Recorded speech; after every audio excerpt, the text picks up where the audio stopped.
bien sûr. Alors dans ce livre, tu proposes un triple portrait de l'être humain en détaillant donc ces trois dimensions essentielles. J'aimerais bien que tu nous parles un petit peu de justement ces différentes dimensions. Je vais reprendre tes termes. La première, donc tu dis on découvre l'homme animal incarné dans un corps de chair et animé par des instincts hérités de l'évolution des espèces. Donc là, c'est vraiment la première dimension. Quelle est l'analyse que tu fais de cette dimension? Voilà. Effectivement, l'être humain est le fruit d'une évolution des espèces animales, et donc il y a eu une transformation successive, et il y a certains déterminants en nous qui ont un ancrage biologique, et neurologique en particulier, euh, qui, qui sont présents chez la plupart des espèces animales, et qui sont encore présents chez nous, et qui nous conditionnent toujours, qui nous déterminent, avec bien sûr plus de complexité que cela est le cas chez les animaux. Donc ce sont des déterminants de base que j'ai appelés un peu caricaturalement l'homme animal. Le premier d'entre eux, c'est le besoin de sécurité, qui est lié à notre instinct de survie. Instinct de survie que tous les animaux possèdent, et qui entraîne une hypervigilance, en fait, au danger, une peur pour notre intégrité physique, et donc on a des besoins de sécurité. Besoins de sécurité, alors, basiques, qui sont se mettre à l'abri, et les êtres humains, même, primitifs, ont cherché à se mettre à l'abri, et à se regrouper aussi pour pouvoir assurer une sécurité, et pour pouvoir dormir, il faut qu'il y ait une certaine confiance que l'on va pouvoir se réveiller, et qu'on est en sécurité. Alors, ça, c'est le premier niveau. Il y a vraiment, on connaît très très bien les, les voies neurologiques hein, qui conditionnent ce fonctionnement-là. Chez l'être humain, c'est un peu plus complexe parce que, contrairement aux animaux, on a une conscience de conscience. On s'appelle Homo sapiens sapiens, ça veut dire l'homme qui sait qu'il sait. On est capable d'observer les contenus de sa propre conscience, et donc on appelle ça une conscience autoréflexive, qui est à l'origine de la constitution du moi. Tout le monde a une identité, le sens de son moi, il dit je. Je, c'est pas l'autre, c'est je. Et donc ça, c'est une dimension psychique à notre individualité, qui fonde notre identité. Et cet instinct de survie, la peur physique, effectivement, c'est pas quelque chose que l'on connaît tous les jours, parce que la société organise des conditions pour que l'on soit un peu plus en sécurité que les conditions dans lesquelles on serait si on vivait seul dans la jungle. Mais chez nous, le fait de notre psychisme, de cette conscience, c'est la peur de disparaître. La peur de mourir, en fait, c'est plus la peur immédiate d'être en danger physiquement, c'est la peur de disparaître, la peur de ne plus être, que notre sens de l'identité s'évapore dans le néant. Et ça, c'est un déterminant très important du fonctionnement humain, même si on a tendance à le refouler. C'est pas le cas dans toutes les sociétés où la mort est quelque chose de beaucoup plus présent, beaucoup plus, pardon, beaucoup plus assumé, fait partie un peu de la vie. Chez nous, c'est quelque chose qu'on essaye d'éviter. Et pourtant, c'est là.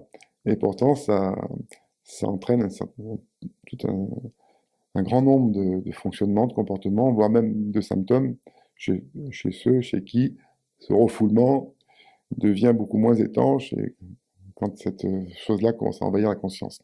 Donc ça, c'est un des trois aspects de ces fonctionnements de base que j'appelle l'homme animal, parce qu'il y a, je l'ai décrit, il y a l'homme, donc il y a trois niveaux de l'être humain que j'ai décrit, l'homme animal, l'homme personnalité, l'homme divin.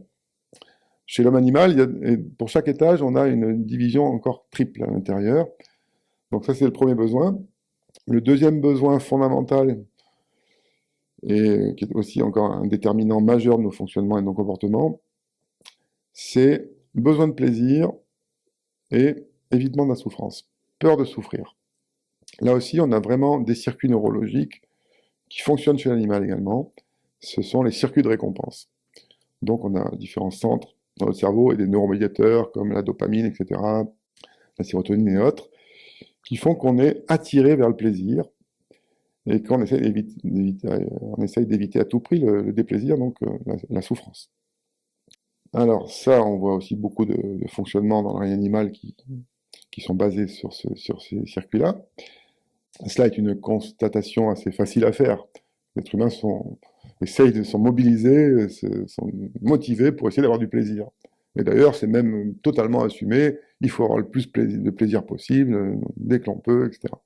Chez l'être humain, ce besoin de plaisir, avec sa conscience justement autoréflexive, trouve son apogée dans le besoin d'être aimé.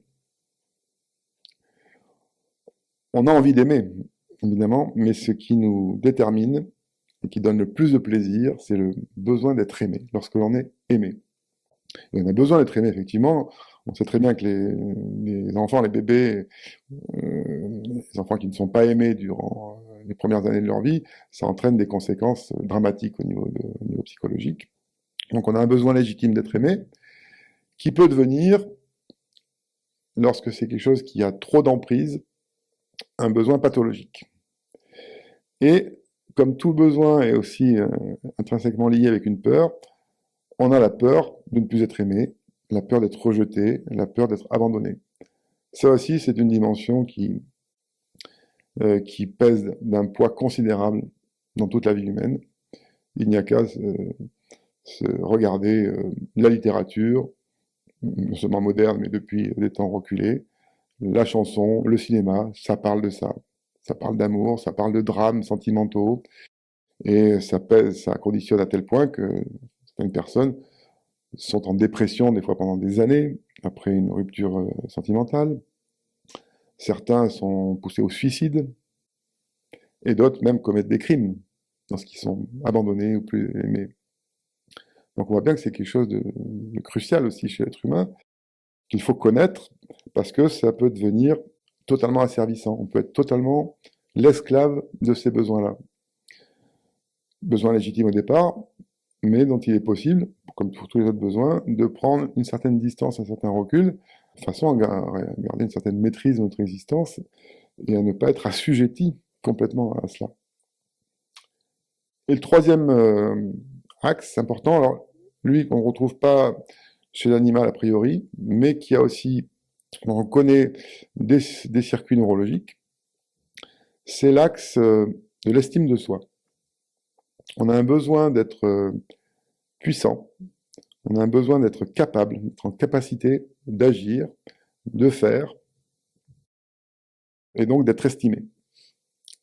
Le corollaire, la peur, c'est la peur d'être impuissant, d'être incapable, et la peur de ne pas avoir d'estime de soi. L'estime de soi qui est totalement liée à l'estime que nous renvoient les autres. Lorsque ce fonctionnement-là atteint des degrés pathologiques, on n'est même plus capable de reconnaître des signes d'estime de la part des autres.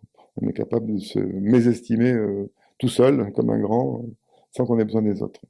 Donc ça aussi, l'analyse, l'observation de l'être humain montre que c'est quelque chose qui joue énormément, qui joue un rôle considérable dans nos fonctionnements, dans nos comportements.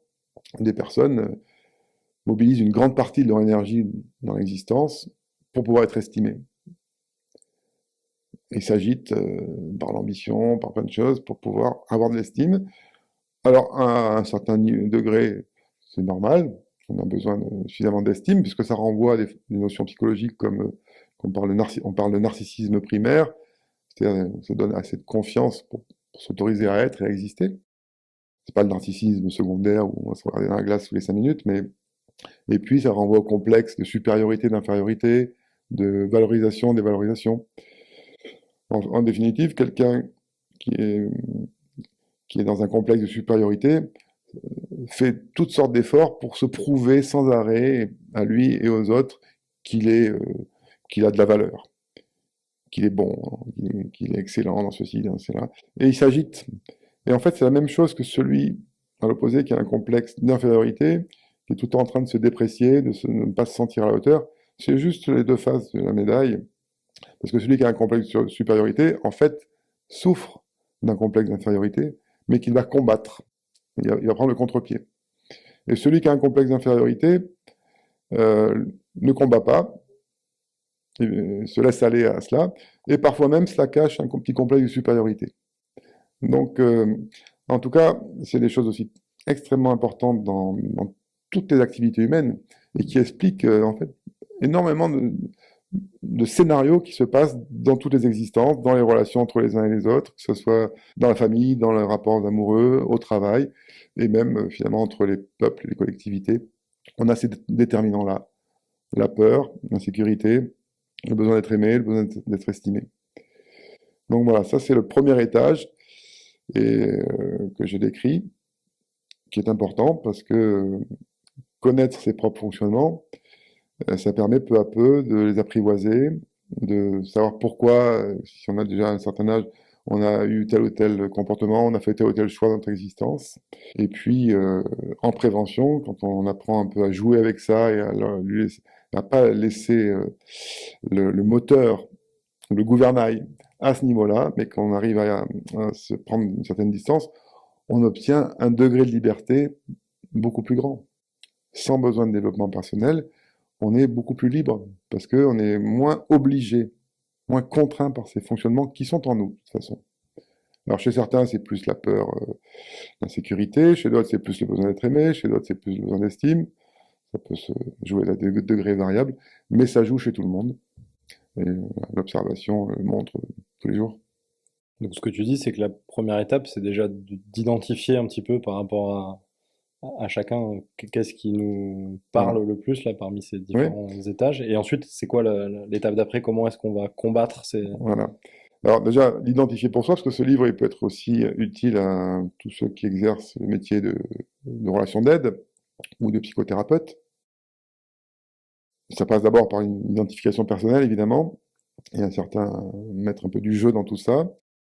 Et puis ça aide à comprendre aussi mieux le fonctionnement des patients et à les orienter. Donc bah, déjà, ce qui permet de commencer à gagner de la liberté, c'est de se connaître, et c'est de s'accepter, et c'est la lucidité par rapport à soi-même.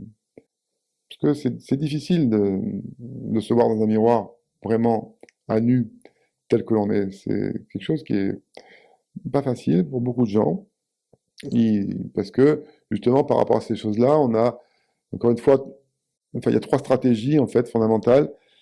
L'une, on parle d'une façon décompensée, c'est-à-dire que on souffre de ça. On sait qu'on a ça, mais on en souffre. Donc, comme je disais, l'exemple de celui par rapport à l'estime de soi, on peut avoir un complexe d'infériorité. On souffre toute sa vie de se sentir inférieur, pas à la hauteur, et du coup, on se limite plein de choses. On va refuser des possibilités, des opportunités, parce qu'on ne va pas se sentir à la hauteur. On gâche sa vie. Euh, L'autre stratégie, c'est il n'y a aucune conscience de ça, on n'en souffre pas. C'est oh, je suis comme ça, c'est mon caractère. Ma mère était comme ça, mon père était comme ça, donc on se justifie et presque on en fait, on revendique d'être comme ça. Et là, dans ce cas de figure, il n'y a pas de capacité de changement.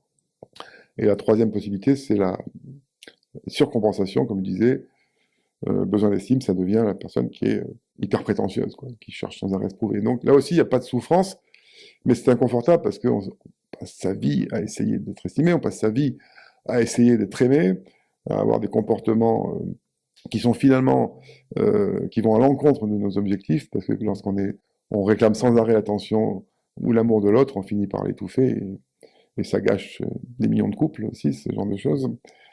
Donc il faut arriver au point de dire, ok, il y a quelque chose qui cloche en moi. C'est pas uniquement la faute de papa ou de maman qui m'ont pas bien aimé, qui m'ont pas bien élevé.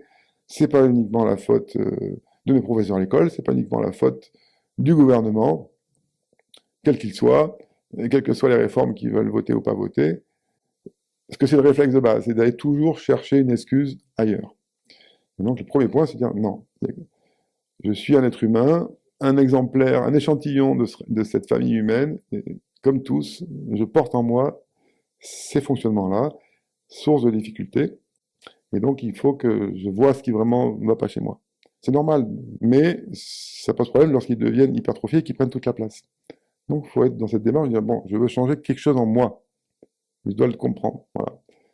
Après, ça c'est la première étape. Deuxième étape, c'est le deuxième niveau.